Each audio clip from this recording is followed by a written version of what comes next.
México es el país con más desapariciones en América Latina. Las organizaciones civiles enfocadas en investigar estos crímenes manejan cifras de miles, 2,000, 3,000 en Baja California, un estado donde todavía no se ha posicionado en los medios de comunicación como donde más crímenes de esta naturaleza suceden. Hablamos con el abogado Miguel Ángel García Leiva, quien es el presidente de la Asociación de Desaparecidos en Baja California. Él nos cuenta más sobre estos crímenes de lesa humanidad.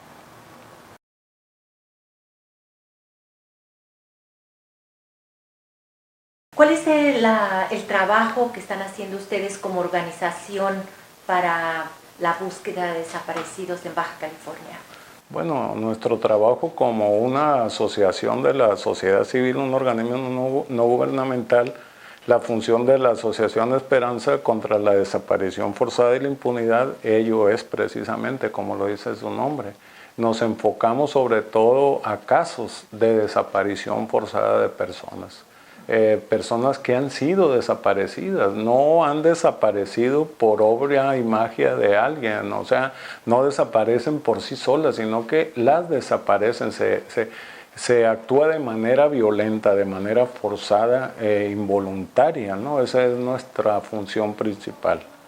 Estos casos de desaparición forzada, lamentablemente en este país, en México, a nivel mundial, pues ya la realidad mexicana es de que es el país con miles de desaparecidos, no son unos cuantos casos. Desafortunadamente la dimensión que ha alcanzado este crimen de lesa humanidad en nuestro país, pues ya es una dimensión desconocida, ya entramos en una dimensión realmente que no se pueden contabilizar ya los números de desaparecidos precisamente por la situación de impunidad que encubren y enmarcan estos casos, ¿no?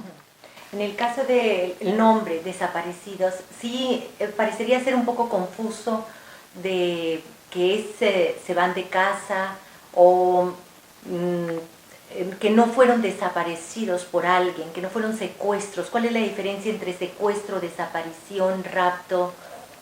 Ok. Sí, hay una diferencia muy grande. El secuestro es cuando privan de la libertad a una persona para pedir algo a cambio, un rescate, ya sea económico o en especie, para liberarla y entregarla a su familia, a sus seres queridos. En la desaparición forzada tiene una connotación muy diferente porque es la privación ilegal de la libertad, pero donde la persona desaparece totalmente. Es un crimen de lesa humanidad porque el impacto es demoledor en la familia, en el familiar, en el ser querido, y se convierten en víctimas, tanto el desaparecido como la persona, los familiares, ¿no? Se vive un proceso de duelo permanente, es una situación continuada, es un impacto psicológico que destruye a la persona definitivamente. Y en el caso de secuestro, que tenemos algo muy peculiar en México también, porque ¿qué sucede también con los casos de desaparecidos, secuestrados, desaparecidos? Que en México es algo muy normal que se pide rescate por las personas también secuestradas y las desaparecen. Aquí en Baja California tuvimos un boom, sobre todo a del 2005 hacia acá, ¿no? A la actualidad, donde secuestran a las personas, pero las desaparecen. Por eso es el secuestro-desaparición. Está mencionando ese boom. ¿A qué se le atribuye esas causas? ¿Cuáles serían? ¿Presencia de los cárteles de la droga? ¿Presencia del propio ejército? ¿A qué se debió ese boom de 2005? Bueno, ese boom que se da entre el 2005 hacia acá, precisamente porque la actividad principal que desarrollan los grupos que desaparecen a las personas son entes oficiales, o sea, estamos hablando de delincuencia no solamente organizada, delincuencia institucional. En México, la desaparición forzada tiene que ver dentro del entorno del proceso de la situación de impunidad que vivimos. No se castiga este crimen. En México no hay castigo para la desaparición forzada. ¿Esto quiere decir que un policía puede secuestrar y quede impune?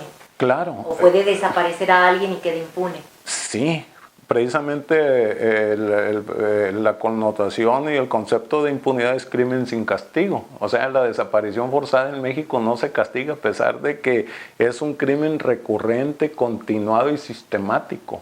Es toda una política de Estado. Lamentablemente ya llegó al grado de que se ha institucionalizado, porque en la inmensa mayoría de los casos de desapariciones que nosotros tenemos documentados, y aquellos que no, porque los números negros son espeluznantes, en la inmensa mayoría de los casos que hemos tenido conocimiento participan elementos de alguna de las tantas corporaciones policíacas que existen en el país y el ejército. Hay un antecedente de que las Fuerzas Armadas han estado inmiscuidos también en los procesos de desaparición. Les voy a poner un ejemplo. En los años 70, sobre todo a mediados de los 70, la participación del ejército en la famosa Operación Cóndor, que aunque venía siendo una situación global en todo el continente, pero dentro de la puesta en práctica de esa famosa Operación Cóndor, pero que vino a tener también su presencia en México con ese nombre, Operación Cóndor, sobre todo con el supuesto, en ese entonces, en los 70, del combate al narcotráfico. En Sinaloa, en el Triángulo Dorado, sobre todo se dan procesos en los 70 de desplazamiento forzado de personas de la zona de los Altos, de esos 3 estados que conforman la región noroeste, Sinaloa, Sinaloa, Chihuahua y Durango. Y ahí en esos años empieza nuestro trabajo, yo muy joven y participaba ya en actividades propias de documentar casos, con otra connotación muy diferente, porque en esos años se vivía el proceso de desaparición de personas por motivos sociales y políticos. Pero ahí fue tan alto el grado de desapariciones de personas en esos años, por el supuesto combate al narcotráfico, que la inmensa mayoría no se documentaban porque eran en las partes altas, inhóspitas, abruptas, sin comunicación alguna de poblados de la serranía, donde era tierra arrasada y la desaparición. De ahí deviene lo que ya viene de los años 80, ya en los 90 sobre todo, se viene con el supuesto combate al crimen organizado, todo un proceso ya de parte del Estado para llevar a cabo la desaparición forzada de personas, ya con una participación directa también de elementos policíacos de manera sistemática. Y eso nos lleva aquí a la Baja California a venir. Yo soy de Sinaloa, yo soy abogado y sociólogo. Entonces, en los años 90 se viene también la proliferación ya de grupos paramilitares, comandos negros, escuadrones de la muerte, comandos de la muerte que nosotros documentamos ya como Frente contra la Impunidad. Yo fui secretario del Frente contra la Impunidad en los 90, lo fundamos en Sinaloa. ¿Y qué me trae a Baja California? A principios del año 2001, un grupo de madres con hijos desaparecidos aquí en Baja California acuden y nos piden el apoyo al Frente contra la Impunidad, porque ellas venían aquí a Baja California a buscar a sus hijos y no encontraban respuesta de las autoridades. Incluso a sus hijos los tenían considerados como asesinados, o estaban en una agencia para homicidios cuando ellos estaban desaparecidos. Y es cuando nosotros, acompañando un grupo de madres con hijos desaparecidos, empezamos a investigar en las agencias del Ministerio Público, y cuando dábamos sus nombres y sus casos, pues las autoridades eran omisas, guardaban silencio y se ponían a temblar los ministerios públicos, los policías, porque desgraciadamente ya nosotros, con el antecedente que teníamos también de la participación directa ya de años atrás, también sabíamos que aquí en la Baja California algo estaba pasando, y es como Grupo Esperanza, primero así se denominaba, que era un grupo de madres con personas desaparecidas aquí en Baja California, y ante la falta de respuesta de las autoridades, la iniciativa de la señora Rosario Moreno de Díaz, que ella encabeza ese grupo, llegamos aquí a Baja California. Y grande es nuestra sorpresa que cuando llegamos no eran nada más los hijos de estas señoras, eran 8 madres con hijos desaparecidos y un padre, 8 mujeres y un hombre. Pero al llegar aquí y al llevar a cabo una labor de difusión de lo que veníamos a hacer aquí, pues empezaron a llegar muchas familias a denunciar casos de desaparición, y es como nace Asociación Esperanza en noviembre del 2012. Nace la asociación formalmente, pero previamente la fundadora del grupo fallece y damos continuidad a Asociación Esperanza contra la Desaparición Forzada y la Impunidad. Ahí, entonces, desde los 70 a los 90, podríamos decir que las causas principales es las mismas instituciones, las mismas autoridades, por motivos políticos, para refrenar o para frenar, digamos, el activismo político. Claro, sí, en los años 70, cuando iniciamos la lucha allá en Sinaloa, se enfocaba sobre todo, había una represión. Basta recordar que en esos años había bastante actividad político-social. ¿Ve una diferencia con respecto a lo que está pasando ahora en el 2016 y todavía hace 6 años con Calderón, por ejemplo? Claro, sí hay una diferencia en el sentido de que la desaparición forzada, independientemente de la connotación que tenga, si son desaparecidos por motivos políticos y sociales y por la impunidad, el proceso de impunidad que de los años 90 acá se vive en nuestro país, donde el Estado de Derecho queda deshecho definitivamente, las instituciones, la corrupción va alcanzando niveles inesperados, va progresando en nuestro país. Entonces, con la administración de Carlos Salinas de Gortari. Y ya iniciamos, sí, precisamente, pues ya con el proceso ya de los 80s hacia acá, y en el proceso de impunidad que se vive, donde va aumentando, va creciendo, es una bola de nieve que se va retroalimentando. Corrupción e impunidad es el matrimonio perfecto para que todo esto que se vive hoy se esté presentando, y dentro del proceso de transición, de cambio entre comillas, entrando del año 2000 hacia acá, cuando se consideraba que podría haber una situación diferente en el sistema de justicia mexicano por el cambio de un gobierno a otro con diversas tonalidades y cuestiones de diferentes que llegan otro partido, iba a cambiar, pero desgraciadamente fue contraproducente, porque del 2000 hacia acá las desapariciones forzadas empiezan a crecer. En ese tiempo,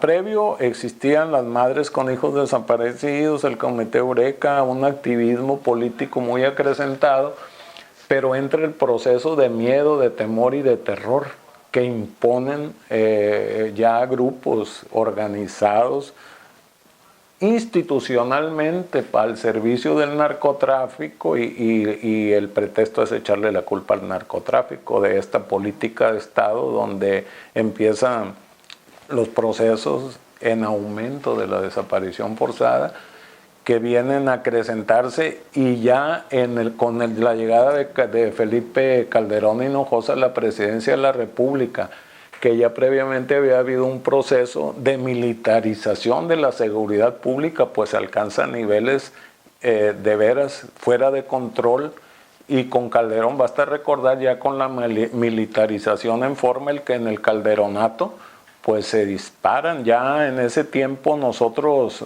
como organización, al inicio del 2001, Asociación Esperanza contra la Desaparición Forzada, y otra organización en Ciudad Juárez que fundó un ciudadano español naturalizado mexicano, el señor Jaime Herbella, que tuvo que asilarse en Estados Unidos, en El Paso, Texas. Nada más existíamos 2 organizaciones, que esa organización se llama familiares de personas desaparecidas que encabezaba el señor Herbella, y nosotros iniciamos este proceso de tratar de hacer ver a la sociedad, no solamente baja californiana, a nivel nacional, el gran peligro que ya se aproximaba de que esto no iba a parar, que por los niveles de corrupción e impunidad que ya definitivamente lo habíamos previsto nosotros, y por eso fundamos también el Frente contra la Impunidad, porque nos percatamos ya de que alcanzaba una dimensión fuera de control ya la desaparición,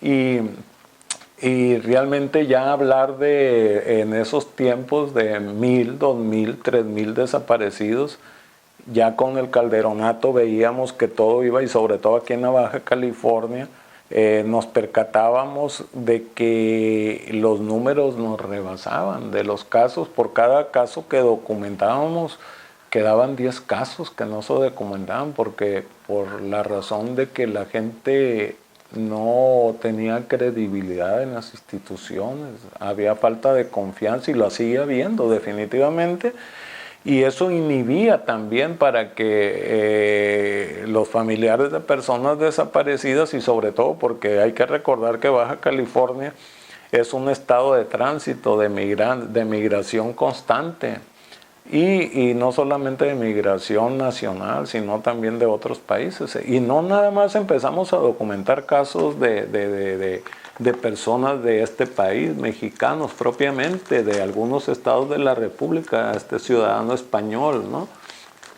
Documentamos casos de personas de otras nacionalidades que les desaparecían aquí, de norteamericanos que desaparecían, secuestraban en Estados Unidos y se los traían aquí los desaparecían, secuestro, desaparición, y así personas de nacionalidad uruguaya, españoles, y en esa diversidad de extranjeros también, pues también no solamente se desaparecía a presuntos delincuentes, ¿no? Porque el argumento que daban las autoridades para esconder su incapacidad, la atrocidad de este crimen de lesa humanidad, es que los que desaparecían, los desaparecían porque supuestamente andaban en malos pasos o que eran delincuentes. Pero ya en la gama, en la diversidad de personas que documentábamos casos, había abogados, jornaleros, periodistas, empresarios, amas de casa, doctores.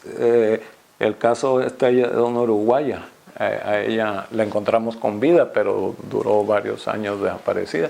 Y así, o sea... ¿En el caso de ella hubo varios de encontrarlos con vida? Sí, definitivamente nosotros, dentro de los procesos de búsqueda y de investigación que tenían que asumir los propios familiares y la asociación, porque las autoridades no investigaban y no investigan realmente. Hay un descontento total de parte de la inmensa mayoría de familiares de personas desaparecidas en todos los niveles, sobre todo el Estado y la Federación, porque simulan nada más las investigaciones, pero no van al fondo del asunto, ¿no? Por eso hablamos de total impunidad y un caso pues muy ilustrativo y que realmente nos habla de esa dimensión de la desaparición forzada, pues es el caso Ayotzinapa. Hay un antes y un después, ¿no? Donde las desapariciones colectivas en nuestro país, sumarias, múltiples, con Ayotzinapa, en el caso de los 43 normalistas, ya se abre esa dimensión real de este crimen de lesa humanidad en el país a nivel mundial, y que son múltiples casos que han sido sistemáticamente realizados en nuestro país y se siguen dando. ¿Hay alguna diferencia con las desaparecidas de Ciudad Juárez? El fenómeno en Juárez tiene ya 23 años y al menos no se cataloga como secuestro. Pero con respecto al trabajo que ustedes están haciendo en la búsqueda de estos perfiles de crimen, ¿no? En este perfil, en este formato de crimen, ¿hay alguna diferencia con las desaparecidas de Ciudad Juárez?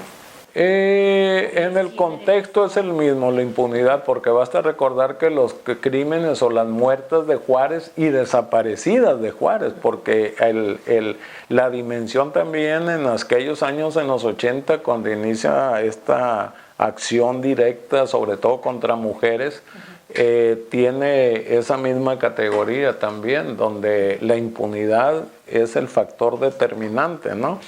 Pero ahí se enfocaron en el caso de las muertas desaparecidas de Juárez, porque eran muertas y desaparecidas, porque las madres inician el proceso, los familiares, sobre todo madres, en búsqueda de sus hijas, y organizaciones civiles también que se enfocan a ello, pero ahí basta recordar también que en ese tiempo, cuando las muertas de Juárez, que inician las compañeras, ahí los colectivos de la lucha y los familiares de personas desaparecidas que encabezaba el señor Herbella, pues sí empiezan ellos a difundir, a crear una situación ya donde se va conociendo realmente lo que está pasando en México. Y las muertas de Juárez, pues definitivamente también son desapariciones de la nueva etapa de la impunidad, pero que, como lo recalco, es el mismo crimen, independientemente de que sean de situaciones políticas y sociales de la impunidad, el crimen es el mismo, es un crimen contra la humanidad. En algunas organizaciones civiles, por ejemplo, el comité de Cerezo, los hermanos Cerezo, no aceptan casos o no se enfocan en casos de particulares, es decir, solamente la desaparición forzada, cuando hay una intervención directa del Estado, como es el caso de Ayotzinapa y muchos casos en Guerrero, por ejemplo. En el caso de ustedes, ¿han tenido coordinación con ellos? ¿Se enfocan ustedes en casos nada más de desapariciones por particulares o también de desaparición forzada? Sí, definitivamente. Hay una situación aquí muy especial en México de que los particulares prácticamente sí tienen injerencia, participación en la desaparición forzada, eso es indudable. Pero aquí es el Estado, o sea, el Estado es el que prácticamente tolera, lo permite, es permisible, es cómplice. Y aquí entra la aquiescencia, ¿no? Donde prácticamente los entes de Estado, por esa situación que se da, que se considera que principalmente, sin descartar de que hay participación de particulares, precisamente se está trabajando la diversidad, porque ahora hay una ventaja a nivel nacional en México, ya hay tal vez cientos de organizaciones de familiares en búsqueda de sus seres queridos de la desaparición, han roto la barrera del miedo ya, del temor, del terror, porque es terrorífico la situación que vivimos en México. Y sí, sin descartar el Comité Cerezo y otras organizaciones, las cuales estamos hermanadas porque el objetivo es el mismo, buscar a los desaparecidos independientemente si es el Estado o son particulares que tienen la protección del Estado para realizar este crimen. Te puedo enumerar yo casos concretos, por ejemplo, en Michoacán, ahorita en Coahuila, en Sinaloa, en Chihuahua, en Veracruz, y pues yo creo que ya en todo el país, pero esos son los estados, Tamaulipas, ¿no? Zacatecas, Tabasco principalmente, y ni se diga pues la Baja California, donde definitivamente estos crímenes se siguen contra la humanidad, la desaparición forzada, se siguen dando. Nosotros ya llegamos al grado de que estamos en trabajo permanente, la asociación de que se fundó yo con 14 años de existencia, pues en el trabajo de campo que realizamos, documentando casos, porque nos allegamos información diversa de familiares, notas periodísticas, denuncias anónimas, etcétera, una mesa de quejas que instalamos nosotros de hace 4 años, que empezamos a instalar aquí en el Centro Cívico de Mexicali, aquí el centro medular de los poderes en Baja California, recordando que Mexicali es la capital, pues empezábamos a documentar y a documentar casos y llegamos al grado de que ya nos rebasó la realidad del terror que se vive en nuestro país en la desaparición forzada, porque se habla de números, de estadísticas, pero que no son reales, son estadísticas que nada tienen que ver con la realidad, son estadísticas simuladas que no concuerdan de un estado a otro, de procuradurías con procuradurías de los diversos estados y la Procuraduría General de la República, la Secretaría de Gobernación, no concuerdan los números. Entonces, realmente esta situación viene a generar una duda para todos. Y las organizaciones, por ejemplo en Baja California, iniciamos como Asociación Esperanza contra la Desaparición Forzada en el 2002, formalmente, porque es cuando se integra la asociación, como asociación civil después de la muerte de doña Rosario, que fallece el 14 de septiembre del 2001 buscando a su hijo aquí, que lo secuestró, que lo privó de lo secuestró y lo desapareció a él con otras 3 personas, porque ahí hubo un pedido de rescate, pero los desaparecen. Y ahí inicia la lucha. Lamentablemente nuestra gran compañera, amiga y fundadora de la asociación fallece. Le da un infarto. En el proceso de investigación que hicimos descubrimos que precisamente fueron policías, un grupo especial BOMO, quien privó de la libertad y secuestró, posteriormente se convirtió en secuestro y desapareció a su hijo. Y ya en ese proceso pues nace en el 2008 la Comisión Ciudadana contra la Impunidad, que también la funda una compañera que estaba en la Asociación Esperanza y que a ella le desaparecen a su hijo, tenía la doble nacionalidad, norteamericano y mexicano, que es Alejandro Odollán Palacios, que es la compañera de doña Cristina Odollán.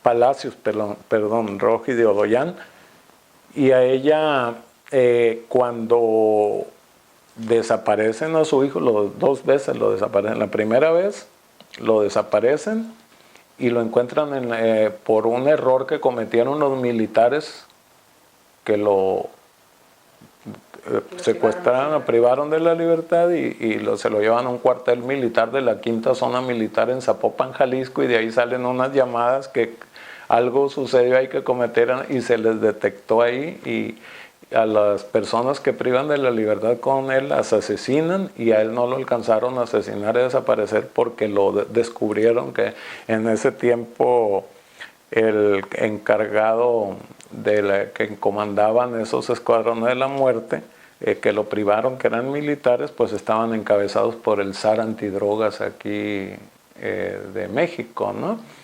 Y lo rescatan, lo logran rescatar, y en marzo del 95 a ella se lo arrebatan en la línea internacional cuando iban a Estados Unidos, y ahí sí ya lo desaparecen definitivamente, y se presume que fueron militares, ¿no? Como organización, como asociación, al igual que muchas, definitivamente, el Comité de Desapariciones de la ONU en Ginebra, organiza la Comisión Interamericana de Derechos Humanos, la Corte Penal, o sea, organismos, el Comité Internacional de Desaparecidos con sede en Europa, una diversidad también de organismos a nivel internacional que estamos haciendo esfuerzos para, pues ya que puede hacer el gobierno mexicano, ya se desnudó a nivel mundial sobre la realidad que se vive en el país. Solamente estuvimos precisamente en un encuentro nacional sobre desapariciones forzadas en México ahora a finales de agosto,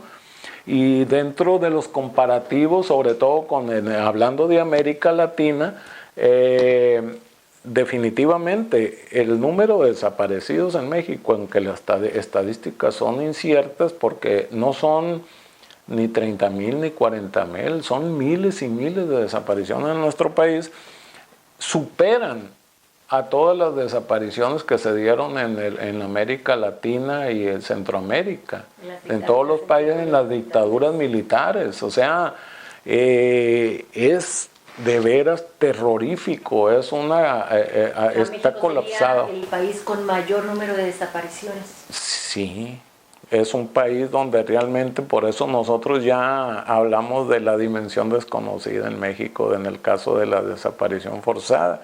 Precisamente ahorita, ¿qué se está haciendo? Ya se llegó al grado, porque nosotros también no nos enfocamos nada más a buscar a las personas, también a exigir justicia.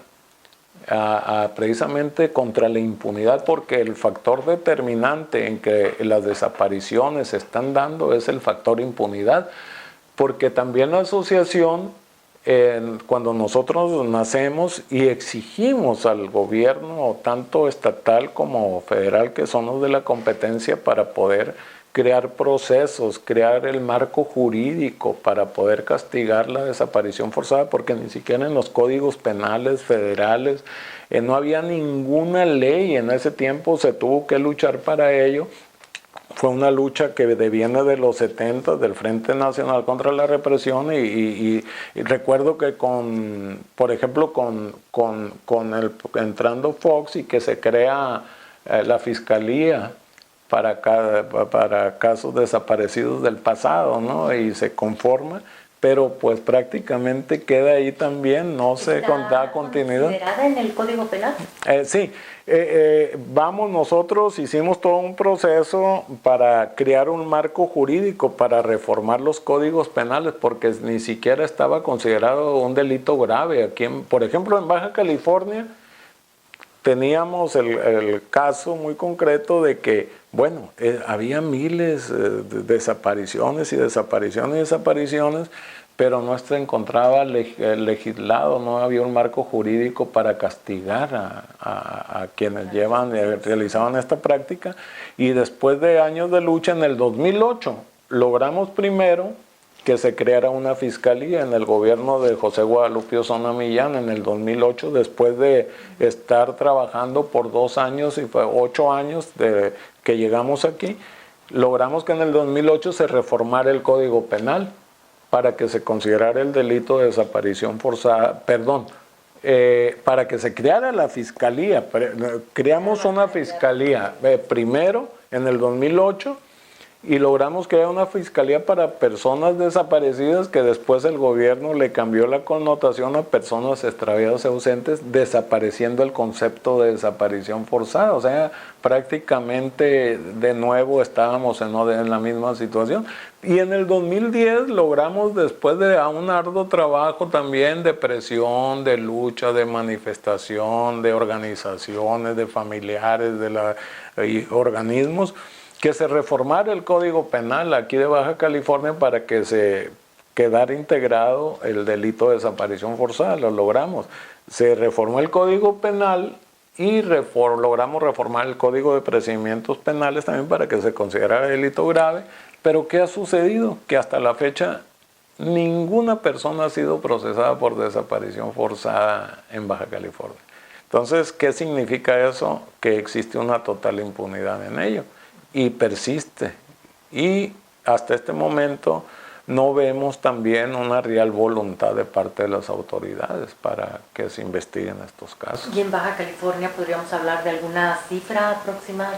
Sí, pues nosotros definitivamente, aunque la gente, por el trabajo de la persistente y de todos los estigmas que manejan las propias autoridades, nosotros cerramos en mayo con 3,000 desapariciones. Dijimos, hasta aquí vamos a llegar ya a Asociación Esperanza, porque ya no podemos contener nos desfasó la realidad, y ya dijimos, en 3,000 casos vamos a cerrar, y ello no quiere decir que no se dé, sino que se sigue dando. Al contrario, ha venido aumentando, porque hay un fenómeno que se está social, político y económico que se está presentando, que es ahora, porque por Baja California hay un mayor flujo de migrantes, deportados, desplazados y refugiados. Ahora hay una crisis humanitaria que puede convertirse hasta en una catástrofe, en un estado de emergencia.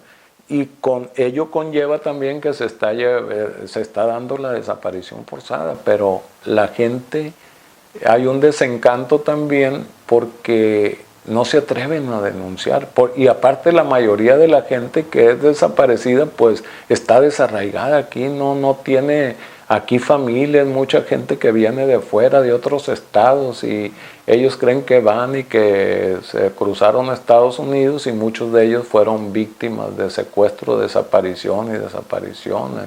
Hay una serie de circunstancias que han venido generando este aumento de la desaparición forzada.